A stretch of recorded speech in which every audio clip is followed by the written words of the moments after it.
पूर्णिया में, अररिया में, किशनगंज में, कटिहार में, इन चारों जिलों में दंगे ना हो और देश में अमन रहे। जनता पार्टी ने अपनी दलित विरोधी मानसिकता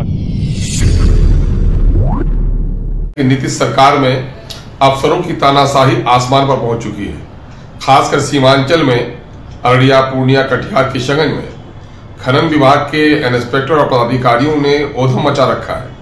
वो इलाका सैलाब से प्रभावित है, कटाव प्रभावित है। हर साल लोगों के घर कटते हैं, टूटते हैं, बहते हैं, नए घरों का निर्माण होना है।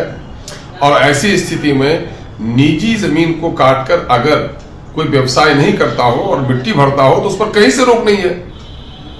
जो खनन विभाग का 2019 का नियमावली है उसके मुताबिक निज काम के लिए कोई प्रतिबंध नहीं है, लेकिन बिला वजह पूर्णिया में, अररिया में, किशनगंज में, कटिहार में, इन चारों जिलों में न जाने क्यों, शायद वो माइनॉरिटी के जिले हैं, शायद वो गरीबों के जिले हैं, दलितों के हैं, पिछड़ों के हैं, सरकार के सौतेलेपन का क्षेत्र है। यही वजह है वहां पर एक एक गरीब किसान पर जो मजदूरी करता है, जो ट्रैक्टर चला के पेट पालता है और अपने निज काम के लिए ले जाता है, 50,000, 60,000, 1 लाख तक का जुर्माना किया है। और खास करके पूजा कुमारी नाम से एक इंस्पेक्टर है जो पूर्णिया में बाइसी वगैरह देखती है, वो तो लाखों का उगाही कर रही है। ये मामला बड़े खेद का है कि नियम विरुद्ध लोगों पर जुर्माना किया गया है। ऐसे पदाधिकारियों पर कार्रवाई करनी चाहिए। मैं पिछले दिनों में वहां के जिला पदाधिकारियों से हमने शिकायत की है और आज मैं इसी मुद्दे को लेकर नर्मदेश्वर लाल जी जो खनन एवं भूतल विभाग के प्रिंसिपल सेक्रेटरी है, मैंने उनसे शिकायत की है। उन्होंने बाजाब्ता अपनी चिट्ठी दे दी है और अपने पत्रांक के जो उनका पत्रांक नंबर 2830 है जो 16/7/2024 का है, ये स्पष्ट कहता है कि साहब निज कार्य के लिए निज जमीन से मिट्टी काटने पर कोई पाबंदी नहीं है।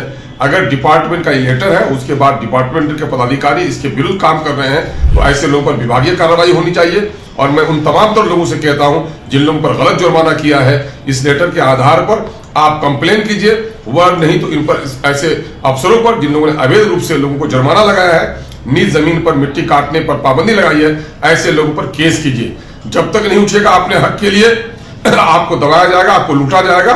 और सीमांचल का पट्टी अंग्रेजों के जमाने में कहा जाता काला पानी का है और आज नीतीश कुमार के राज में भी जो सबसे पिछड़ा क्षेत्र है, सबसे गरीब है, सबसे कमजोर है, सबसे शोषण किया जा रहा है, क्षेत्र किया जा रहा है, यह बहुत खेद की बात है कि वहां के गरीब किसानों से लूटा जा रहा है।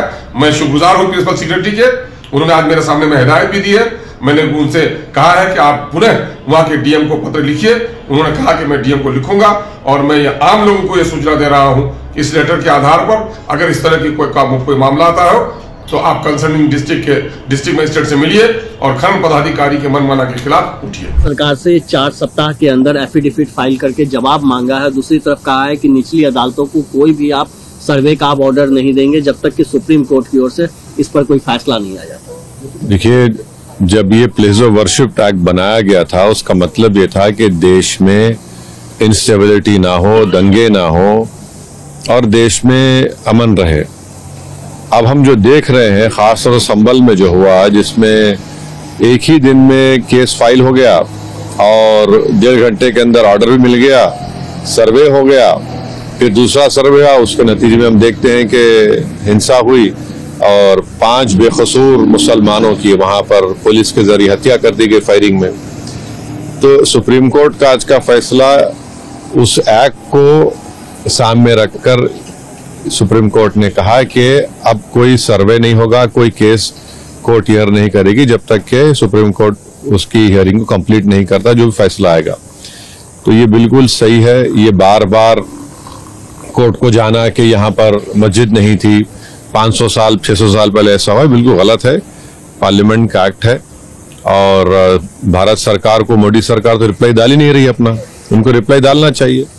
और अच्छा फैसला है, कम से कम इस पे दंगे नहीं होंगे, लोगों की जानें नहीं जाएंगी और गैर जरूरी जो 600 साल पहले 700 साल पहले, ये क्या मुल्क को आगे लेके जाएंगे या फिर क्या करेंगे हम लोग?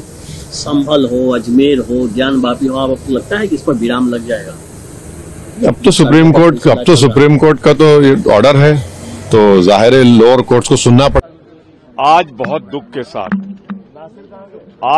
दुख के साथ हमें ये कहना पड़ रहा है कि हमारे नेता विरोधी दल जो एक दलित मजदूर के बेटे हैं, किसान हैं, आज उनको भारतीय जनता पार्टी ने अपनी दलित विरोधी मानसिकता के कारण, किसान विरोधी मानसिकता के कारण आज हमें शर्म आ रही है कि राज्यसभा में अडानी के पैसों की खनक पर सत्तारूढ़ दल उन्हें अपमानित करता रहा और सदन इसलिए नहीं चलने दिया कि जिससे अडानी के 2300 करोड़ के भ्रष्टाचार की कहानी सामने आ सके।